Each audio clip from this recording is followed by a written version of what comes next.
자, 아까 시간에 우리가 질문 1번 윤회합니까? 라는 이 질문에서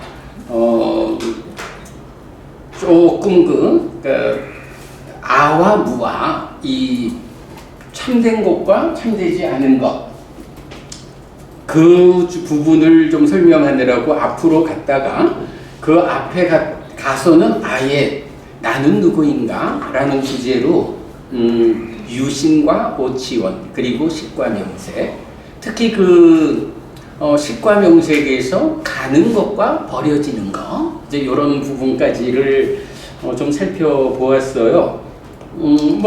내용을 다 보자면 윤회합니까? 이 주제에서 볼 게 더 있지만 그만큼 갔다 온 걸로 문답 1번 넘어가기로 하죠. 네, 넘어가고 이제 우리 9번째 문답으로 가보겠습니다.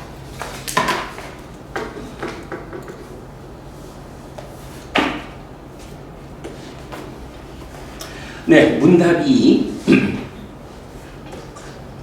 눈앞에 있는 내 자식들이 나의 DNA를 물려받아 나의 존재를 이어가니 이것이 나의 윤회 아닌가요? 무슨 얘기냐 하면 지난번에 이제 어떤 스님하고 만나서 대화를 하다가 그래 스님 이렇게 윤회 관련 일을 좀 준비하고 있어요. 그랬더니 이 스님 참 재밌는 분인데 에피 스님 윤회 말이죠. 내가 얼마 전에 우리 절에 누가 와가지고 윤회 이런 거 얘기하길래 내가 한마디로 딱 답변을 줬어요. 그러셔요. 그래서 어떻게 말씀하셨어요? 그랬더니 법부님들 애들 있죠? 예. 법부님들 애들이 어떻게 된 거요? 두 분의 DNA 가지고 그대로 두 분의 삶을 이어받아서 살아가는 거 아닙니까? 바로 그대들 눈앞에 그대의 미래가 있지 않습니까? 이렇게 윤회하는 거지 딴 거 있어? 이렇게 이제 얘기를 했더니 듣는 분들이 아주 고마워하면서 갔다 이렇게 말씀을 하셔요. 그래서 스님은 윤회를 그렇게 이해하시는군요. 이러고 내가 이제 더 얘기를 안 했죠. 바로 그런 부분인데 이게 사실은 그 스님을 내가 예를 들어서 그렇지 사실은 많은 사람들이 DNA 윤회라는 표현을 써요. 나도 여러 곳에서 교수님 혹은 어떠신지 몰라요? 나는 그 DNA 윤회라고 말하는 경우를 여러 번 만났었거든요. 그래서 이제 그 부분에 대한 이야기 문답 2번으로 그렇네요. 나의 몸을 구성하는 DNA를 절반 이어서 나의 아이들이 태어나니 그렇게 윤회를 말할 수도 있겠습니다. 그런데 나의 아이들의 생각은 어떤가요? 내 생각하고 이게 나의 윤회다 그러면 애들 생각도 나랑 같아야 될 거 아니에요. 그래야 나의 삶이지 이래야 할 텐데 그런데 나의 아이들의 생각은 어떤가요? 아이들도 나처럼 자기가 엄마 아빠의 삶을 이어서 살고 있다 라고 생각하나요? 아닐 겁니다. 부모님의 귀속된 삶으로 자기를 이해하기보다는 자기대로의 독립된 삶을 살고 있다고 생각할 것입니다. 왜 그럴까요? 아이들에게서도 생각은 몸이 하지 않고 마음이 하기 때문일 겁니다. 타당하죠? 내가 내 생각 가지고 이래야 하지만 아이들도 나한테서 물려받은 몸이 나처럼 생각해 주는 게 아니고 지는 지 마음 가지고 생각하거든. DNA로 이어지는 가족으로의 동질성에 의한 윤회는 문제가 있습니다. 대를 이어갈수록 동질성의 비율이 감소하는 거지요. 한 대를 내려갈 때마다 50%씩 줄어들어 100년, 200년, 1000년, 2000년을 내려가면 그에게서 발견되는 나의 동질성은 미미해지고 맙니다. 그때도 그럼에도 불구하고 극히 일부라도 나의 DNA가 연장되어 있으니 그 사람이 나의 윤회라고 말할 수 있을까요? 윤회는 몸이 아니라 마음이 하는 겁니다. 마음으로 사랑하기 때문에 내 아이들이 귀하고 사랑스러운 것입니다. 자식이라 해도 마음이 사랑하지 않게 되면 나와의 동질성을 운운하지 않게 됩니다. 마음은 한평생 남이 되지 못합니다. 심지어 몸이 무너져 죽은 뒤에도 마음은 새로운 몸과 만나서 새로운 존재를 구성하고 그때의 마음도 여전히 그를 나라고 부르며 살아갑니다. 윤회는 이런 것입니다. 이렇게 적어봤어요. 몇 년쯤 전인가 그 영화 루시인가 루시요? 루시인가 그렇죠. 네. 뇌의 100% 쓰게 됐을 때 뭐 이런 상황. 이제 그런 데서도 보면 이제 이렇게 그 인류의 정말 그 DNA적인 어떤 게 유래로 찾아가서 뭐 이렇게 이제 하는 것들을 보죠.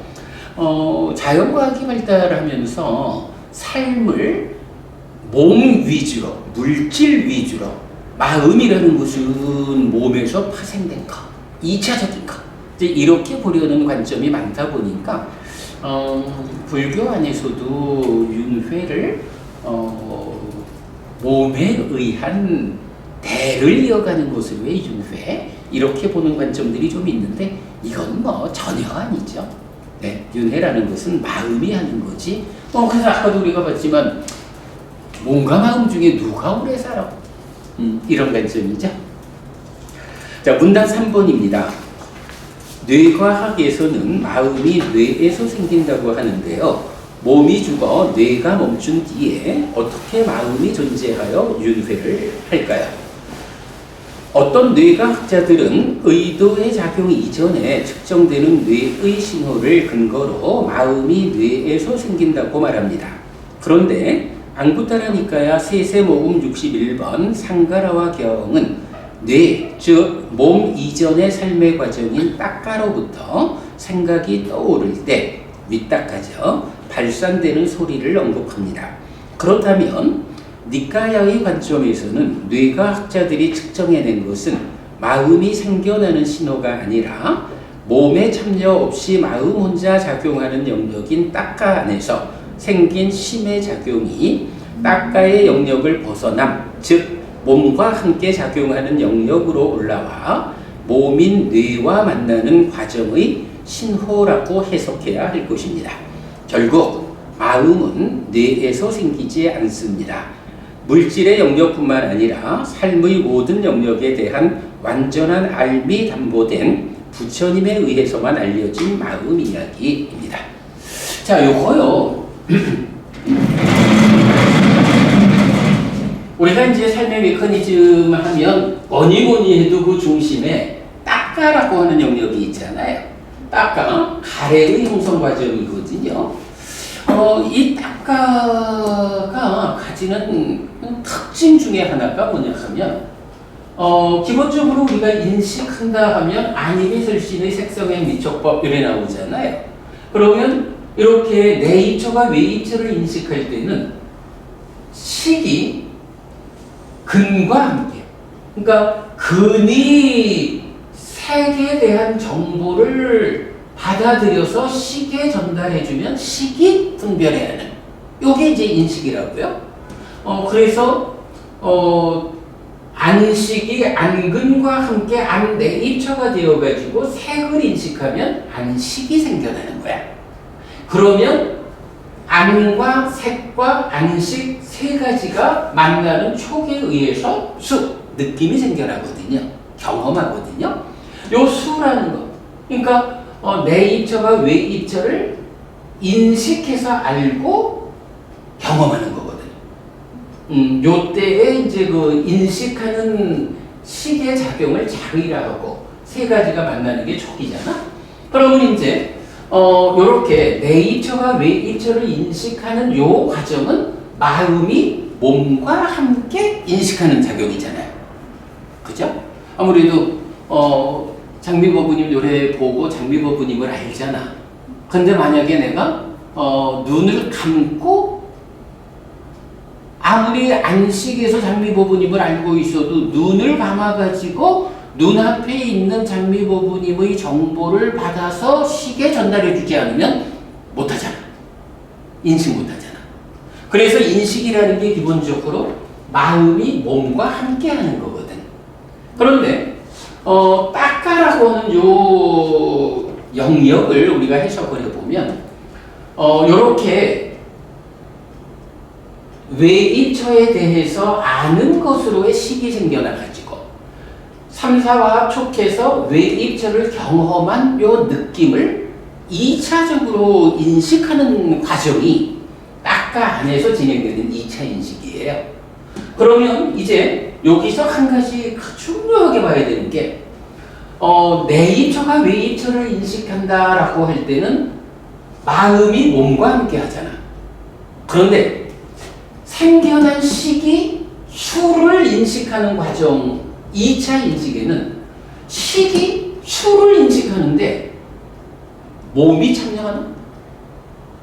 여기는 식이 몸과 함께 몸이 받아주는 정보를 식이 인식하잖아.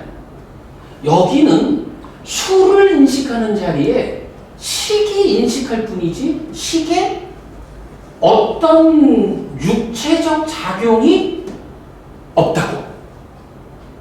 그래서 요 따까 안에서 진행되는 인식과 행위의 과정을 어떻게 볼 수 있느냐? 마음은 아까도 봤지만 마음은 뭔가 서로 조건되잖아. 그러니까 살아있는 한 마음이 몸을 떠날 수는 없어요. 마음이 떠나면 죽은 거야. 떠날 수는 없는데 이제 그 작용의 측면에서는 마음이 몸과 함께 인식하고 행위하는 과정이 있는가 하면 저 깊은 곳에서는 마음이 몸에 참여 없이 인식하는 거야. 이 마음도 몸을 떠나진 않아요.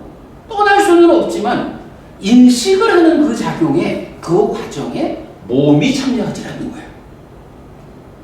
요 개념 전부분 이런 표현 무슨 말인지 이해되죠? 내가 볼 때는 이 따까라고 하는 내적 능력 거기서 어떻게 번뇌가 작용해서 무명과 가래가 생겨나는지 이런 부분을 해석하는 게 사실은 깨달음의 근본이라고. 수행의 완성이 여기인데 바로 그 자리를 해석하는 가장 중요한 개념. 몸에 참여 없이 마음 혼자 인식하고 행위하는 영역이다. 이런 개념이 있거든.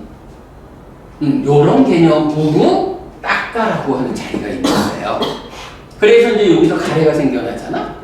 그러면 따까 안에서 몸에 참여 없이 진행되는 과정에서 가래가 생겨나. 그런데 그 과정에 인식에 의해서 식이 탐으로 몸집을 부풀리면 심이라고 부른다고. 식도 다 마음이야. 마음인데 인식하는 마음이 탐으로 몸집을 부풀리면 심이 되고 이 심이 행위하는 마음이라고. 그리고 식도 심도 이 따까 밖의 영역은 뭐야? 몸과 함께 하잖아. 몸과 함께 작용할 때는 의라고 부른다고. 요걸 이제 우리가 해석해낸 거지. 자, 그랬을 때 이렇게 따까에서 이런 몸이 함께 하지 않는 인식과 행위 과정으로 가래가 생겨나고 나면 이제 삶은 어때요? 이렇게 몸과 함께하는 과정에서 몸이 함께하지 않는 작용의 영역을 거쳐가지고 다시 신구의 작업, 몸과 함께 행위하는 영역으로 넘어가잖아. 요런 과정이 있는데 이제 뇌과학자들은 이제 그들도 참 대단한 일이죠. 뇌 안에서 어떤 정기적 신호를 발견해가지고 의지가 작용하고 있다. 이런 걸 확인하는 거야. 그런데 얼마 전에는 보니까 의도가 작용되고 있는 그 전기 신호 이전에 어떤 전기 신호가 작용되는 것을 발견을 한 거야. 그러니 의지 작용이 있기 이전에 어떤 전기 작용이 있다. 마음이 생겨나는 신호를 찾았다. 이렇게 해석을 한 거야. 그래가지고는 봐라, 우리가 이렇게 확인했다. 마음은 뇌에서, 즉 몸에서 생겨나는 것이다. 이렇게 주장을 하는 거야. 마음이 뇌에서 생겨난다는 건 뭐죠? 마음이 몸을 구성하는 것에 작용해서 2차적으로 파생됐다는 거잖아. 요게 유물론이라고. 아까 우리가 봤던 단견, 아직까지 예삭한 발리, 이런 얘기거든. 그러니까 이제 이렇게 자연과학의 입장에서 마음이 뇌과학이 이런 성과를 내니까 이제, 그러니 요즘 같은 과학 시대에 무슨 윤회, 이렇게 이제 불교 안에서도 많은 사람이 이야기를 하게 되죠. 그런데 우리가 의문을 던져봐야지. 그 뇌과학자들이 발견한 의도, 의지작용 이전의 어떤 전기 신호가 이게 정말로 마음이 생겨나는 것일까? 아니면 혹시 다른 것일까? 이렇게도 볼 수 있는데, 방금 제가 상가라와 경을 소개했잖아. 상가라와 경에서 보면 이런 이야기가 나와. 따까로부터 이렇게 이제 생각이 떠오르는 걸 윗따까라고 그러잖아. 윗따까가 떠오르면서 발산하는 소리가 있다. 다른 사람의 마음을 읽어내는데 뭐 여러 이렇게 얘기가 있지만 그 중에 저 사람의 윗따까가 떠오르면서 발산하는 소리를 듣고, 전기시 이런 게 다 같은 맥락이겠지. 그 소리를 듣고 너의 마음을 안다는 거야. 이런 장면이 상가라화경에서 묘사되거든. 그러면 나는 뇌과학자들이 마음이 생겨나는 것을 확인했다라는 이 부분에 대해서 질문을 해보고 싶은 거야. 정말로 당신들이 발견한 그 신호, 훌륭한 발견이긴 하다. 근데 그게 마음이 생겨나는 신호일까? 아니면 따까 안에서 2차 인식의 과정, 몸에 참여 없는 마음만의 작용의 결과로 마음은 생겨나고, 따까 안에서 생겨난 이 마음의 행위 과정에서 이제 따까 밖으로 몸이 함께하는 영역으로 생각이 떠오르는 이 윗따까가 따까 안에서 말하자면 따까의 벽을 뚫고 몸의 영역으로 떠오르는 그러면서 발산하는 소리를 그대들이 발견하고, 이런 몸 이전의 과정에 대해서 상상할 수 없는 그대들 입장에서는 그거를 마음이 생겨나는 신호를 보았다. 요렇게 해석할 수 있지만, 불교적으로 접근해서 상가라와 경에 의해서 보자면 그대들의 그 발견, 그 업적은 마음이 생겨나는 신호가 아니고 따까 안에서 생겨난 마음이 그 작용에 의해서 윗따까, 따까 밖으로 생각이 떠오르는 과정에서 발산되는 그 신호를 당신들이 본 거다. 이게 요즘 우리 병원에 가도 MRI 같은 거 찍으면 기계가 찍어내는 것을 그걸 해독하는 의사들, 영상, 무슨 과 이래가지고, 그 해석하는 전문 의사들이 있잖아요. 그러면 똑같은 사진을 찍고도 해석하는 능력에 따라 가지고 병을 다르게 볼 수가 있잖아. 이것도 내가 볼 땐 그런 거야. 부처님이 심의 작용에 의해서 윗따까가 몸의 영역으로 떠오를 때에 그 경계선을 뚫고 나오는 소리를 들어가지고 부처님은 이게 마음이 생겨나는 게 아니라 이런 윗따까의 과정이야, 이렇게 말하는 거를 뇌과학자들은 거기까지 읽어내지를 못하니까 이것이 마음이 생겨나는 신호다, 이렇게 해석을 한 거 아니냐. 전부분이 우리 그렇게 의문을 지금 제시할 수 있죠. 아마 그렇게 된다면 뇌과학자들보다 삶에 대해서 더 정확하게 아는 사람이 누구냐? 부처님이 더 잘 알겠죠? 그러니까 부처님은 깨달은 자지 뇌과학자들이 깨달은 자는 아니라고. 뇌과학자들은 몸이 참여하지 않은 삶의 과정에 대해서는 모르잖아. 오직 몸이 함께하는 영역에 대해서 최선의 연구를 했다 해도 몸이 참여하지 않는 영역에 대해서 부처님처럼 깨달음에 의해서 보아낸 여기까지 못 갔잖아. 그 부분을 우리가 볼 수 있죠. 이게 굉장히 어려운 주제지만 사실은 뇌과학자들의 이런 주장에 의해서 우리 저기 얼마 전에 돌아가신 분 누구야? 요번에도 보니까 왜 휠체어 타고 있는 그 과학자. 스티븐 호킹. 그래, 호킹 박사. 그 호킹 박사 이야기도 사람들이 많이 하잖아. 스티븐 호킹 박사가 마음이라는 거가 없어 이렇게 얘기한. 그러니까 스티븐 호킹 박사에 대한 신뢰가 클수록 마음이라는 거 그거 실제 없는 거지 이래가지고 과학을 지향해가는 관점에서 유물론, 그러니까 단별론자가 된다고. 이런 관점이 필요해요. 나는 참 많이 말하는 게 과학의 발전이 훌륭하고 우리 삶을 편안하게 해주지만 그것은 물질의 영역에 국한된 거야. 그런데 삶은 물질 아닌 것들로도 구성되고 있다고. 색수상인식 5온으로 내가 구성되었다 할 때 사실은 물질이라는 건 색밖에 더 있어? 수상인식은 다 물질 아니잖아. 그러니까 심지어는 불교 안에서도 물질과 물질 아닌 것으로의 구분을 해가지고 재생연결식으로 가는 이런 오류도 범해지고 있지만 어쨌든 삶을 물질의 영역에서만 접근해가지고 우리가 찾았어. 마음이 뇌에서 생겨나는 걸 확인했어. 이래 말하는 거 공부하는 사람들이 따라갈 수는 없죠. 네, 그 부분이 이제 문답 3인데 요거 이제 경을 한번 볼게.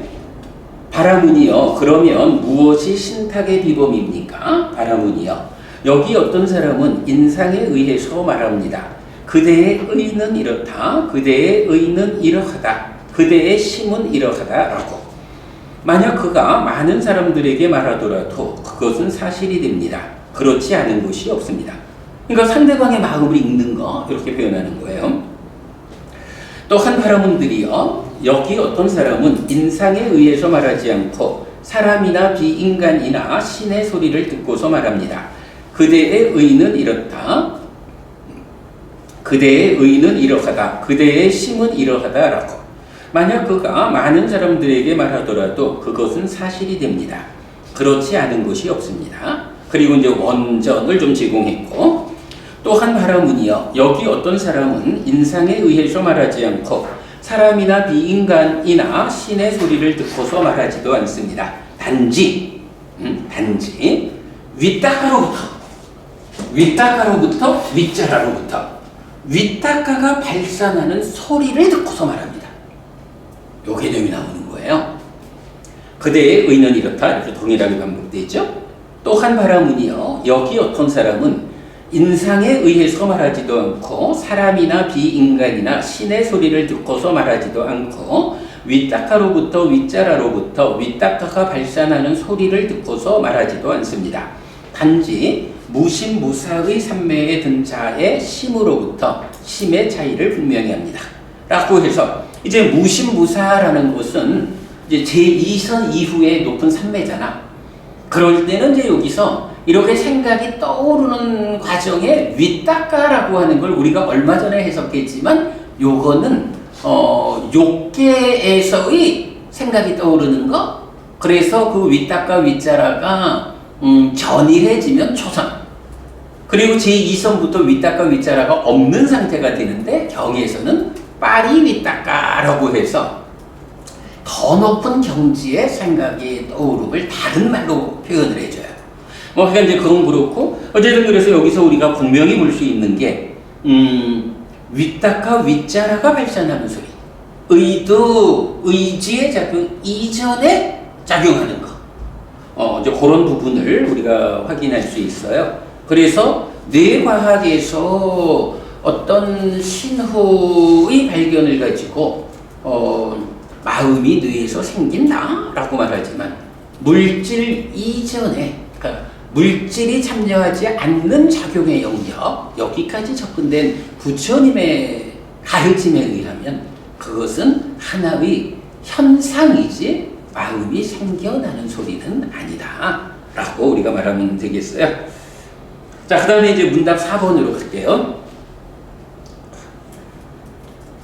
10분 양보해서 마음이 윤회한다고 해도 사람과 짐승, 즉 우리 눈에 보이는 범위에서 윤회한다고 해야 하지 않나요? 요거 우리 지난번에도 한번 얘기했죠. 윤회한다 해도 인간으로 윤회하든 개로 태어나든 눈에 보이는 거가 다지, 이런 건데, 예를 들면 빛은 파장의 범위가 넓습니다. 그런데 사람은 가시광선, 즉 빨주, 노초, 파남보의 범위 밖에 보지 못합니다. 그러면 빨강의 바깥과 보라의 바깥에는 파장이 없는 것입니까?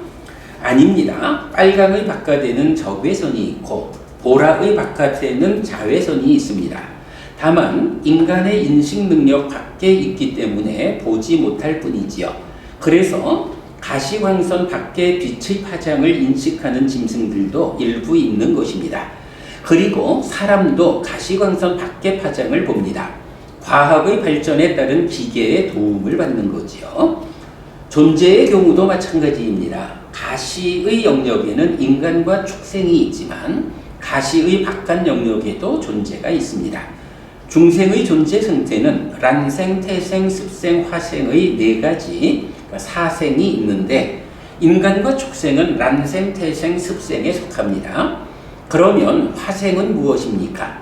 맞지마니까야 12번 사자후 큰경은 사리붓다여 무엇이 화생인가? 사리붓다여 천인들이나 지옥에 태어난 자들이나 어떤 인간들이나 죽은 뒤에 벌을 받아야 하는 어떤 존재들, 사리붓다여 이것이 화생이라고 불린다 라고 하면서 뒤이어 사리붓다여 이런 5가지에 갈 곳이 있다. 어떤 5가지인가? 지옥, 축생, 악귀, 인간, 참상이다 라고 말하는데, 윤회의 과정에서 지옥과 악귀와 천인이 화생에 속한다는 것을 알 수 있습니다. 디가니까야 23번 빠야시경 등에서 부처님은 화생하는 중생은 있다 라고 선언합니다.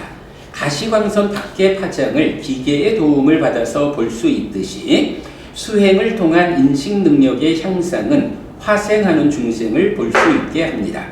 과학에 대한 믿음이 있으면 가시광선 밖의 파장에 대해 의심하지 않듯이 부처님에 대한 믿음이 있으면 화생하는 중생들의 존재를 의심하지 않습니다.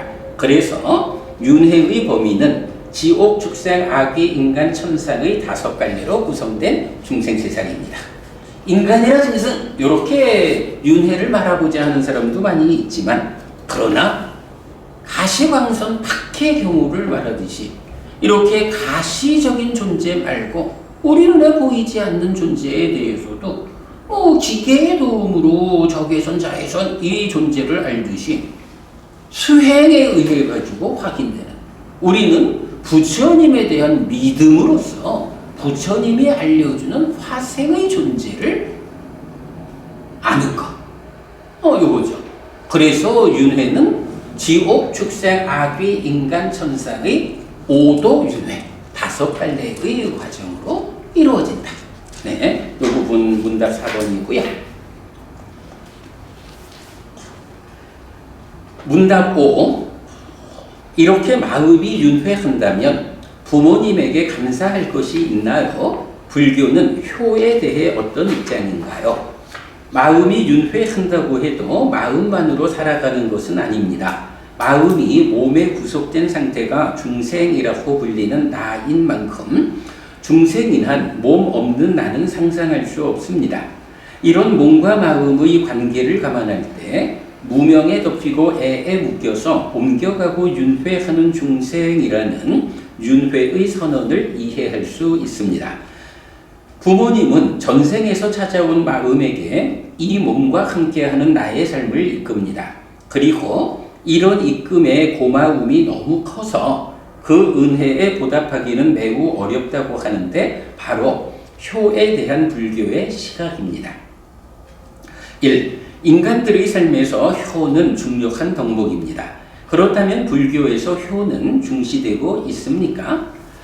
전보부님, 네. 불교에서 효 사상을 대표하는 경전 어떤 게 있을까? 부모 은준경이요. 있죠. 네. 그 부모 은준경은 혹시 누가 설한 경일까? 부처님. 미설하지 않았고. 그래요? 그래서 이제 우리 보면 뭐 경이라는 게 그 부처님 때 그 부처님에 의해서 설해진 경이 있고 또 후에 몇백 년 이후에 이제 대승경전이 근데 사실은 대승경전도 이 그 정통 대승경전은 다 이게 인도에서 설해진 거예요. 그러니까 인도에서 생겨난 경들이야.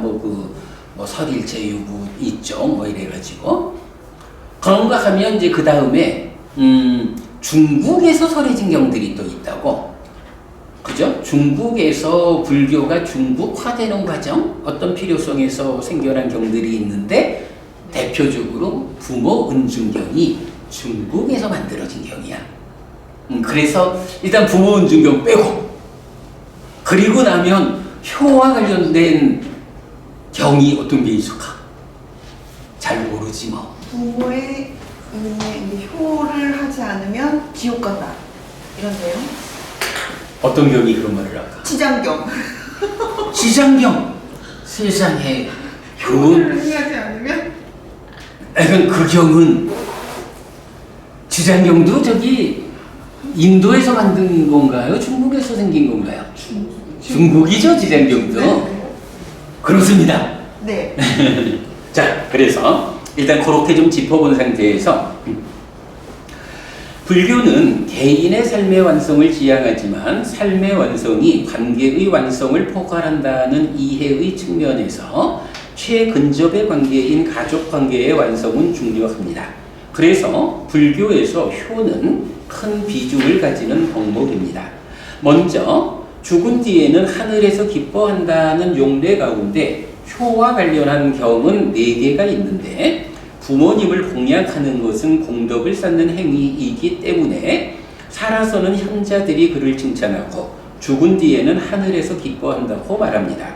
특히 부모님은 범천이고 이전의 스승이고 이전의 신들이며 공양받을 만한 분이어서 어머니 아버지에 대한 바른 실천은 부처님과 부처님의 제자에 대한 바른 실천만큼이나 삶을 보호하고 공덕을 쌓는다고 알려줍니다.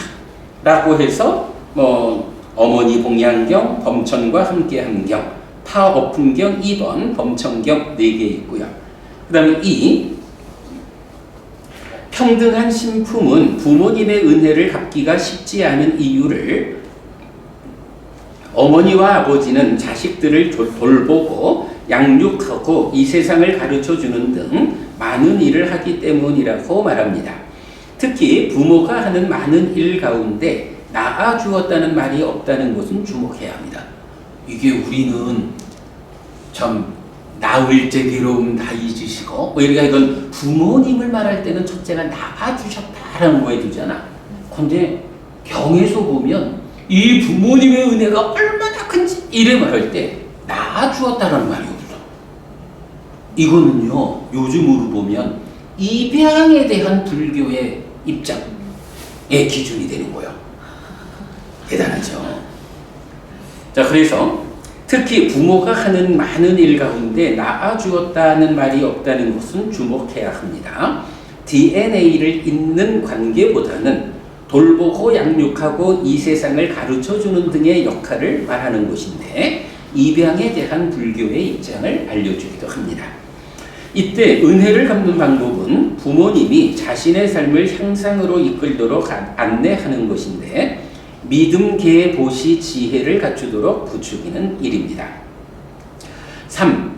현명한 자 경은 현명한 사람, 고결한 사람에 의해 선언된 세 가지로 1. 보시, 2. 출가, 3. 부모를 섬기는 것을 말하는데 공덕행의 출발로서의 보시와 범행의 실천을 위한 출가의 비중과 대등하게 부모를 섬긴 부모를 섬김, 즉 효를 제시한다는 점에서 불교는 효를 매우 강조한다는 것을 알 수 있습니다.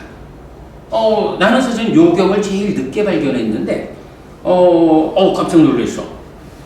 보시라고 하는 게 공덕행을 이끄는 첫 번째잖아. 그리고 출가라는 게 뭐예요? 깨달음을 위해서, 범행의 실천을 위해서 출가한다. 얼마나 큰일이야. 이 두 가지하고 대등하게 부모를 섬기는 일, 효를 실천하는 일이 공덕이고 출가고 이와 대등하게 제시가 된다는 거예요. 그러니까 부처님은 효를 아주 비중 크게 강조한다라는 것을 이 경을 통해서 우리가 확인할 수 있겠어요. 자, 넘어가면 문답 6번.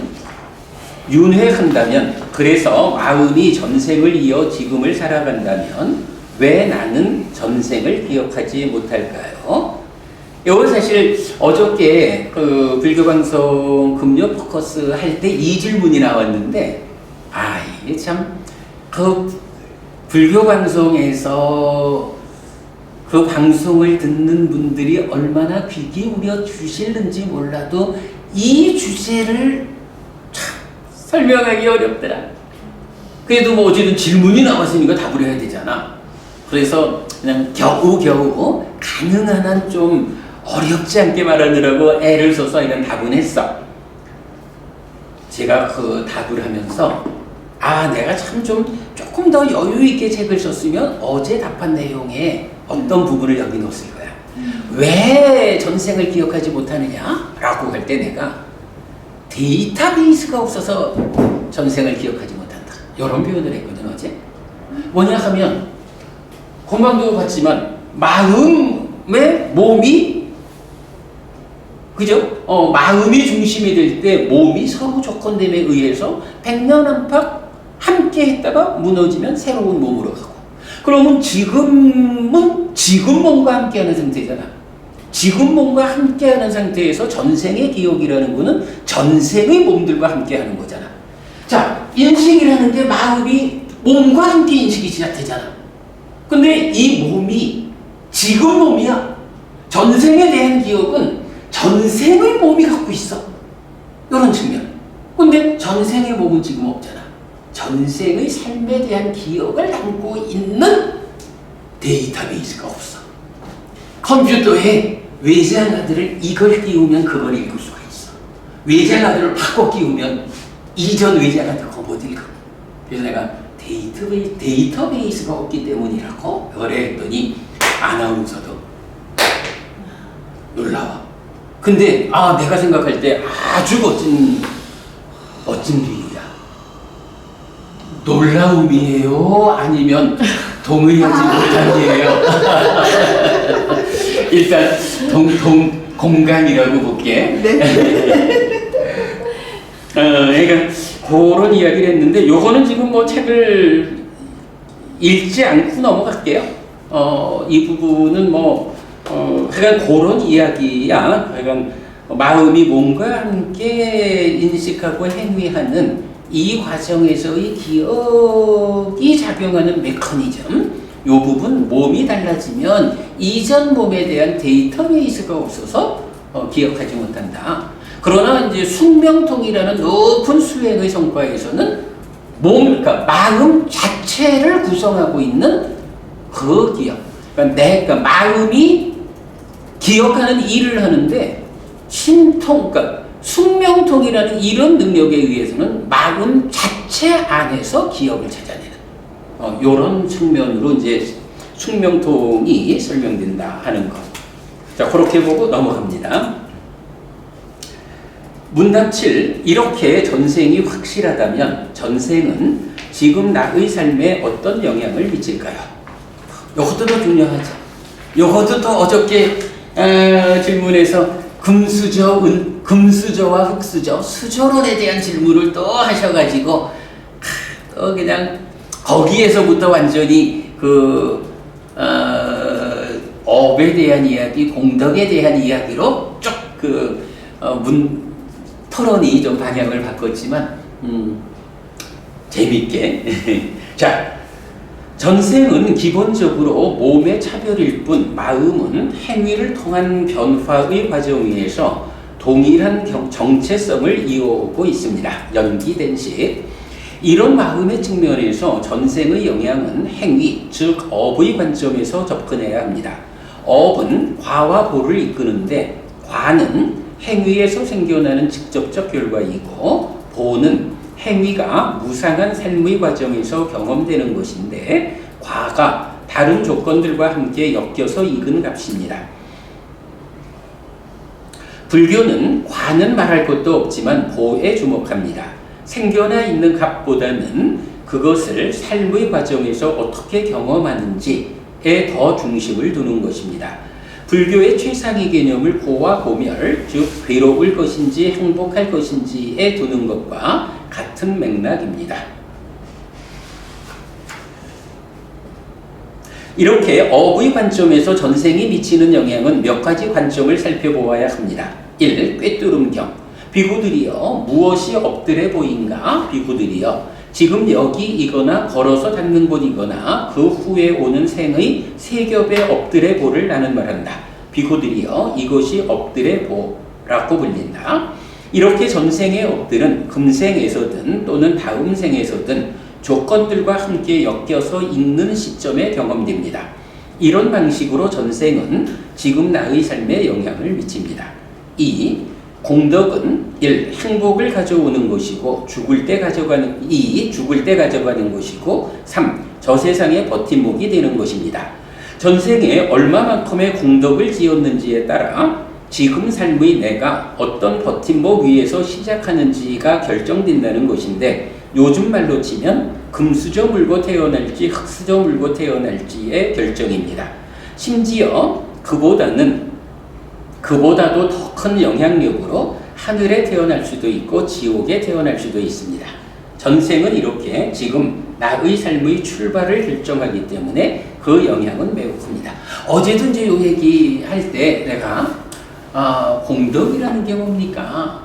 행복을 가져오는 것이고 죽을 때 가져가는 것이고 그러니까 죽을 때 가져가는 것이고 하니까 아나운서 반응이 하는 거야. 근데 세 번째가 뭐냐 하면 저 세상에 버팀목이 되는 거지. 깜짝 놀라는 거지. 저 세상에 버팀목이 된다. 지금 내가 살아가는 동안에 좋은 업을 지으면 좋은 것들이 쌓여가지고 그 업을 이어가지고 다음 생에는 좋은 버팀목 위에 태어날 거고 지금 내가 악업을 지으면 악업의 결과에 의해서 다음 생에 아무런 버팀목도 가지지 못하는 지옥에 떨어질 것이고 버팀목이란 저 세상의 버팀목이 된다라는 이 말을 들으면서 우리 참 아나운서가 깜짝 놀라워하는. 근데 어찌 보면 공덕이라고 하는 이 개념이 불교 신자한테 얼마나 중요하고 신행의 근본이 돼야 돼요. 근데 내가 여러 사람들하고 특히 이제 스님들하고 이렇게 대화할 때 다 공덕 얘기를 하지. 그래서 근데 스님 그 공덕이 뭐죠? 물으면 공덕이 뭔지 대답을 못한다고. 공덕이 뭔지 설명하지 못하면서 공덕을 지어야 한다고 말한다고. 그래서 내가 그때는 또 인심 쓰듯이 가르쳐 주잖아. 경에서는 많은 경이 공덕을 말하는데 그거 정리해보면 공덕은 1번 행복을 가져오는 것입니다. 2번 죽을 때 가져가는 것입니다. 3번 저 세상에 버팀목이 되는 것입니다. 이렇게 세 가지로 딱 정의를 해주면 아주 고마워하죠. 그러면서 이어가지고 그러면 그렇게 세 가지로 정의 되는 그 공덕이 어떻게 공덕을 지을 수 있습니까? 공덕행위라는 거 어떻게 실천하는 겁니까? 이 질문까지 가지. 그래서 공덕행의 토대가 되는 세 가지. 1번 보시, 2번 계, 3번 수행. 그래가지고 세 번째가 뭐라고 했어요? 수행. 아, 네. 근데 이제 수행은 사실 공덕에 속한 올라가는 수행이 있고 깨달음으로 연결되는 벗어나는 수행이 있고 수행은 이제 둘로 구분해야 되는 게 뒤에 또 이제 보게 되는데 어쨌든 이런 공덕이라는 개념, 공덕 행이 무엇냐 하는 부분까지 더 나가면 그 보시라는 것을 어떻게 행하는 겁니까? 그거 우리 이 책에도 요약해놨고 우리 첫 번째 책 불교 입문 소유 이 책에 보면 세상에 보시 가지고 90분 수업 6번을 했잖아. 보시 하나를 설명하기 위해서. 그러니까 우리가 그 불교 입문 1 소유 이 책을 불교 신자의 신행의 교과서다. 이렇게까지 말을 하는 거잖아. 그렇게 경에 의한 공부 그 근거에 의해서 우리가 말을 하니까 어디 가서도 이런 불교 신자로서의 대화에서 부끄러울 게 없고 꿀릴 게 없지. 공부의 힘이죠. 네. 그런 공덕이 다음 생에 다시 태어나기 전에 어디에 기록이 됩니까? 그래서 이제 보자면 아까도 우리가 색과 색아닌 거, 보이는 것과 보이지 않는 거, 이렇게도 보지만, 그게 이제 어디에 기록이 된다라고 하는 점은 잘 모르겠고, 왜냐하면 이제 기록이라는 의미를 어떻게 썼는지 내가 모르니까. 그러나 이게 물질적 관점에서의 어떤 흔적으로 쌓이느냐라고 한다면 일단 그렇진 않아. 왜냐하면 이런 그 공덕의 행위를 통해서 결과로서 생겨나는 것은 분명히 물질적으로 생겨나는 게 아니란 말이야. 그러니까 물질적으로 기록되지는 않죠. 다만 이제 이것이 이런 방법으로 설명이 돼. 그러니까 보시가 가지는 특징이 뭐냐 하면 일단 내가 베푸는 게 보시잖아. 법우님 배가 고파. 그럴 때 내가 빵 한 쪽 나눠주면 그 빵 한 쪽을 먹음으로써 배고픔을 면하고 배고픔을 면한다라는 이게 사실은 생명을 유지하는 거고 아름다움을 유지하는 거고 힘을 갖는 거고 또 하나 뭐더라 이렇게 이제 나온다고. 그럼 이제 내가 빵 한 조각 보시한 것에 의해서 그대에게 생겨나는 효과들이잖아. 그 결과들이잖아. 보시의 특징은 보시 받은 자에게 생겨나는 그 성과를 나누어 가진다. 경에서는 그런 표현을 해. 최근에도 우리가 아침 독송에 싸운 경 이런 경을 독송했는데 보면 이러이러하게 그대에게 생겨나는 것을 나누어 가진다. 이렇게 표현하거든. 얼마가 기록됩니까? 라는 관점에서는 모르겠어. 왜냐하면 그런 형태를 취하지 않으니까. 다만 분명한 것 하나는 내가 어떤 공덕의 행위를 했을 때 그 공덕의 행위를 통해서 상대방에게 생겨난 그 효과, 결실이 그대에게 생긴 그대로 나한테도 공덕이란 이름으로 쌓이는 거야. 얼마가 쌓이는지 어떤 기록의 형태로 쌓이는지는 모르겠어. 아마도 관심 가질 이유가 없는 그걸 관심 가질 일은 아닌 것 같아. 중요한 거는 내가 행한 만큼 그대에게 생겨난 그 효과가 그대로 공덕, 복이라는 이름으로 나에게 쌓인다. 그러니까 이게 공덕행이 되는 거야. 내가 그대를 위해서 무엇을 하면 그대에게 좋지만 그것이 그대로 그대에게 좋은 그대로 나한테 공덕이란 이름으로 복이란 이름으로 쌓이는 거야. 그러니까 결국 내가 공덕행을 하면 너한테도 좋지만 나한테도 좋은 거. 이런 의미가 되는 거죠. 그 정도로 넘어가고. 네. 3번 그렇다고 해서 불교가 수조 논리에 매몰된 과거 중심의 가르침은 아닙니다. 시와과 경은 어떤 것이든 사람이 즐거운 느낌이나 괴로운 느낌이나 괴롭지도 즐겁지도 않은 느낌을 경험하는 것은 모두 전생의 행위에 기인한 것이다. 라는 어떤 사문 바라문들의 주장과 견해에 대한 부처님의 지적을 소개하는데 느낌이 생겨나는 조건을 8가지로 설명합니다. 담즙, 점액, 바람 세 가지의 겹침. 요거는 이제 몸에 대한 거죠. 기후의 변화, 환경, 고르지 못한 주의 집중, 마음, 갑작스러움, 의외의 변수. 그리고 8번째가 업보약. 여기서 앞의 4가지는 몸에 속한 것이고 이어서 환경과 마음과 관계성 그리고 업보입니다. 그런데 앞에 7가지는 모두 지금 몸으로 살아가는 과정, 즉 현재에 속한 것들이고 오직 업보만이 과거의 것입니다. 그래서 전생이 미치는 영향은 복 또는 버팀목의 형태로 지금 나의 삶에 영향을 미치지만 그렇다고 현재의 조건들보다 더 강한 힘으로 작용하는 것은 아니라는 것을 알 수 있습니다. 그래서 불교는 현재 진행형이고 이런 가르침에 의해서 과거의 업의 장애, 즉 업장을 소멸시킬 수 있습니다. 이렇게 표현했는데 어제 같은 경우 우리 그 아나운서께서 그 금수저, 은수저 이런 논리에 불교가 매몰될 수 있지 않나요? 라고 할 때 분명히 지금 나의 공덕행이 다음 생에 버팀목이 되는 거니까 지금 내가 열심히 공덕을 쌓으면 다음 생에 금수저 물고 태어나는 거예요. 하늘에 태어나든 어쨌든 뭐 금수저가 얼마나 크든지 이래 되는데 그렇다고 해서 그 금수저 물고 태어난 것이 태어났기 때문에 평생 보장되느냐? 아니라고. 흙수저 물고 태어났다고 평생 그리 살아야 하냐고? 아니라고. 그건 출발점을 결정해 줄 뿐인 거야. 그러면 시와가견이 말하듯이 지금 나의 삶이 어떠합니까? 라고 할 때 단순히 말하면 현재가 7의 비중이고 과거가 하나의 비중으로 참여해서 내 삶을 바꾼다고. 수저로는 이렇게 극복돼야 하는 거죠.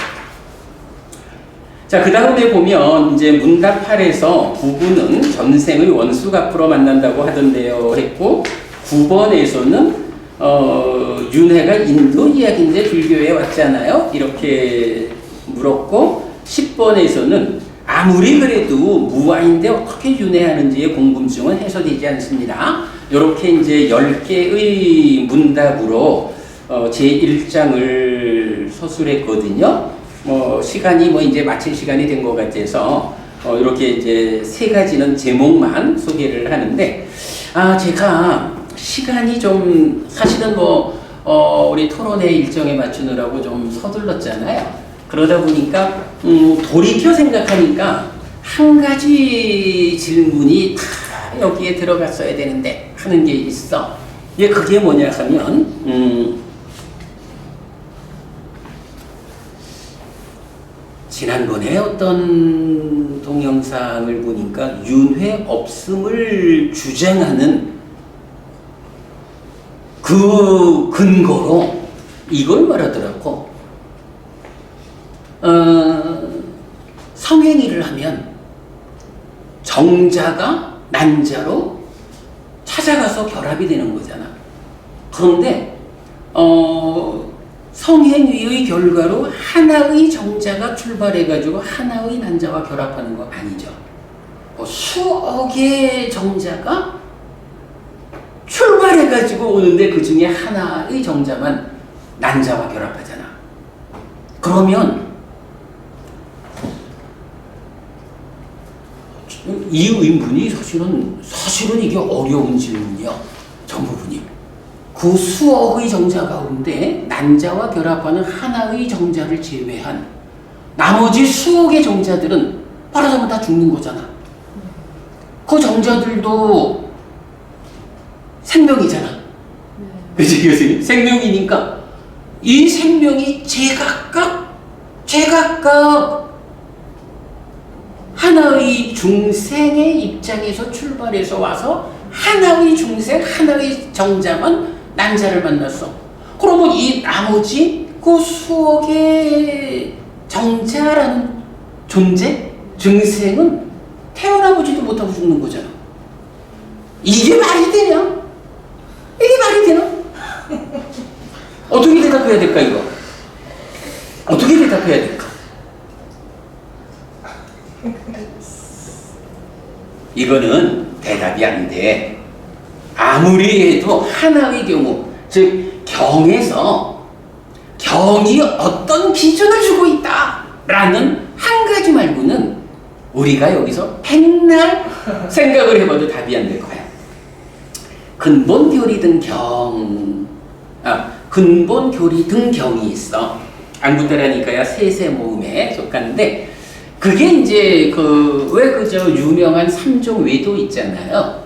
그 삼종 외도를 부처님이 이제 논파하면서 나의 가르침은 해가지고 삼종 외도와 차별된 부처님 가르침을 드러내주는 경이라고.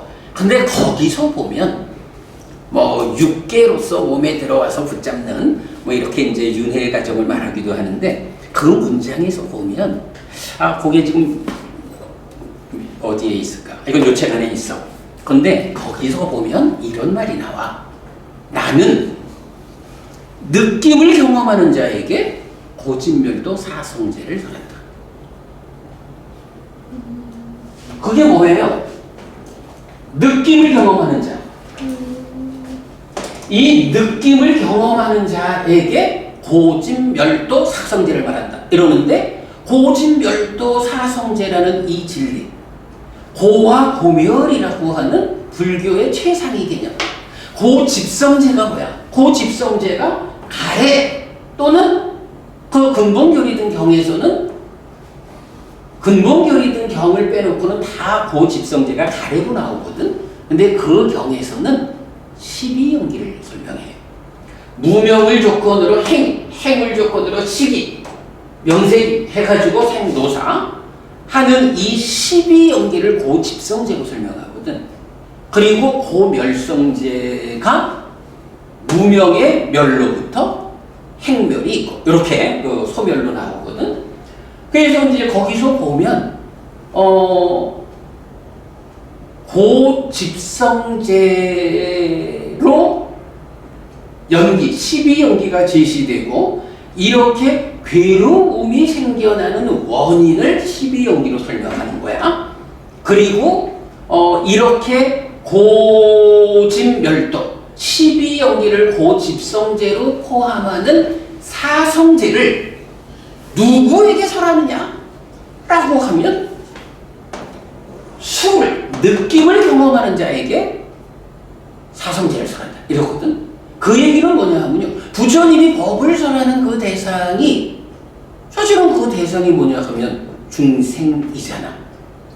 부처님이 이 법을, 이 쇳덩어리를 위해서 법을 설하지 않는다고. 중생이라고 하는 존재들을 위한 부처님의 법이잖아.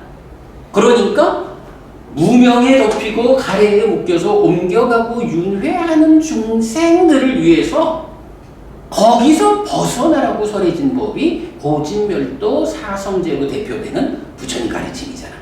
근데 그 사성제를 느낌을 경험하는 자에게 설한다. 그러거든요. 우리가 식물도 아까 누가 그 1층에 계신 분하고 얘기할 때 이제 채식주의자 그 얘기 했었잖아요. 아니 사실은 생명관에 의해서 육식 안 하고 채식하잖아. 근데 생각해 보면 식물도 생명이잖아. 식물도 생명인데 동물은 죽으면 안 먹고, 똑같은 생명이 식물은 먹고, 이게 타당한 경우가? 이럴 수도 있어. 그럴 때 사실은 우리가 답을 찾을 수 있는 게, 부처님이 살생이라는 이름으로 생명을 해치지 않음, 이래가지고 그래서 중생이라는 범주, 부처님에 의해서 깨달음으로 이끌릴 수 있는 이런 중생의 범주를 어디에 두느냐 하면 느낌을 경험하는 존재, 이렇게 하는 거예요. 옛날에 어떤 논문을 보니까 동물도요, 동물에 속한 것도 모두가 다 느낌을 경험하는 게 아니래. 동물도 이제 단세포 동물부터 있잖아. 단세포 동물로부터 이렇게 이제 진화해 올라올 때, 내가 그걸 다 기억은 못하지만, 이 생물학적 논문 안에서 단세포 동물로부터 출발해서 어느 진화의 경지에 올라와야 그때 느낌을 느끼는 세포가 있대. 느낌을 느끼는 세포가 그때 있대. 그러면 느낌을 경험하는 자에게 사성제 법을 설한다라고 하면 이 느낌을 경험하는 존재들이 중생이라는 거고, 이 중생 존재들이 뭘 한다는 거야? 윤회를 하는 거잖아. 그러면 이런 관점에서 보면 이제 수억의 정자 가운데 하나의 정자만 난자랑 결합해가지고 말하자면 그 결합한 상태에서 중생이기 위한 몸을 구성하잖아. 여기에 이렇게 그 수억 중에 하나의 정자와 하나의 난자가 만나가지고 명색, 몸을 구성하는 거라고. 그러면 이 자체 가지고 이렇게 수정이 되면 무조건 임신이 되나? 아니잖아. 수정된 상태에서도 그 자궁으로 옮겨가서 착상을 하고 그래야 이제 임신이 되는 거잖아. 그래서 수정란으로, 그러니까 수정이 된 상태에서도 임신이 되지 못하고 배출되기도 하잖아. 그게 뭐냐 하면 이렇게 정자와 난자가 만난 그것으로서 하나의 생명이 생겨난 게 아니야. 하나의 생명, 그러니까 중생이라는 생명은 이렇게 만들어진 몸 명색에 어디 갔어? 그러니까 그 명색에 식이 찾아오는 거야. 그래서 그렇게 만들어진 몸의 전생으로부터 식이 찾아와가지고 만나야 식과 명색이 서로 조건된 하나의 존재가 생겨나는 거거든. 이게 나는 이거 진짜 굉장히 중요한 답변이라고 생각해. 사실 질문이 아주 다양한 질문이 주어질 수 있는데, 내가 그때 약간 그거 보니까 윤회 없다고 막 큰 소리 치는 어떤 중이 윤회 없음을 확인하기 위한 동영상에서 그 얘기를 하더라고. 수억이나 되는 이 정자들은 다 그럼 어디 갔어? 그게 그 사람이 공부 안 했다는 증거야. 경을 봐가지고 부처님이 그 정자라고 하는 상태는 그냥 하나의 생명이긴 해도, 살아서 꿈틀대니까 하나의 생명이긴 해도 그가 마음이 찾아와서 함께 만나서 중생이라는 이름의 어떤 상태가 되지 않은 거예요.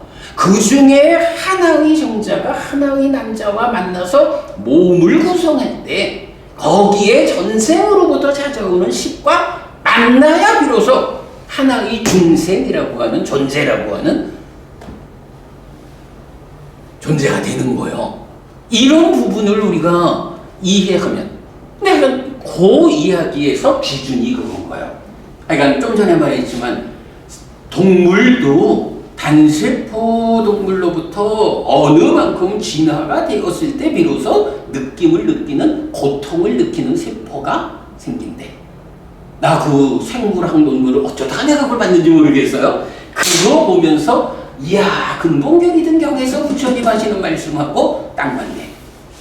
요런 부분도 우리가 윤회와 관련한 문답, 요 나중에 이 책이 좀 사람들이 책을 좀 공부해야겠다 해가지고 책을 좀 사줘가지고 요번에 1,000부를 인쇄했는데 다 팔려가지고 2판을 만들게 된다면 그때는 좀 개정할 수 있잖아, 그죠? 그럴 때는 이렇게 몇 가지 좀 개정을 해도 좋을 것 같아. 자, 시간이 5시 반이나 됐네요. 그렇게 우리 그럼 마무리하기로 하고, 그래, 우리 다음 토요일 날 두 분 좀 잘 준비 부탁드리고요. 다음 토요일 날 우리 윤회 토론회 의 자리에서 같이 뵙도록 하겠습니다. 자, 수고들 하셨습니다. 감사합니다.